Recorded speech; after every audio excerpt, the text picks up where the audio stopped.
மதுரையில் நடந்த ஃபெமி ஈவெண்ட்ல நாங்கள் எக்ஸ்பீரியன்ஸ் பண்ண யூஸ்ஃபுல்லான விஷயங்களும் ஃபெமினைன் பேட்ல அப்படி என்னதான் இருக்குன்னு தான் இந்த வீடியோவில் பார்க்க போகிறோம். ஸோ வீடியோவை முழுசாக பாருங்கள். ஃபெமினைன் ஒரு நாப்கின் பிராண்ட். இதோட ஃபவுண்டர் கோமதி மேம் அண்ட் இதோட கோ-ஃபவுண்டர் நயன்தாரா மேம்.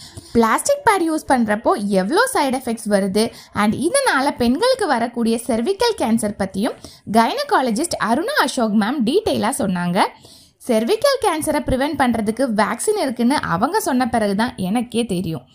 ஈவெண்ட்டில் Gomathi ma'am and Velumani sir இன்ஃபர்மேட்டிவாகவும் நயன்தாரா மேம் செல்ஃப் கான்ஃபிடென்ஸ் பற்றியும் பேசினது ரொம்பவே இன்ஸ்பைரிங் அண்ட் யூஸ்ஃபுல்லாக இருந்துச்சு. பேடில் டோட்டலாக 10 லேயர்ஸ் அண்ட் ஃபுல்லாக eco friendly and organic material use பண்ணியிருக்காங்க. அண்ட் இந்த ஆனியன் ஸ்ட்ரிப் தான் bad smells and bacteria control பண்ணி மூட் ஸ்விங்கை பேலன்ஸ் பண்ணும். அது மட்டும் இல்லாமல் செல்ஸை புதுப்பிச்சு இம்யூன் சிஸ்டத்தை ப்ராப்பராக வச்சுக்குமா. எங்களை இந்த ஈவெண்ட்டுக்கு இன்வைட் பண்ணியிருந்த தேனி மதுரை சூப்பர் ஸ்டாக்கிஸ்ட் ஜெயந்தி மேமோட காண்டாக்ட் நம்பர் ஸ்க்ரீனில் இருக்குது. ஃபெமினைன் பர்ச்சேஸ் பண்ணுறது மட்டும் இல்லாமல் அதை ஒரு பிஸ்னஸாக பண்ண நினைக்கிற சொந்த பந்தங்கள் மறக்காமல் யூஸ் பண்ணிக்கோங்க.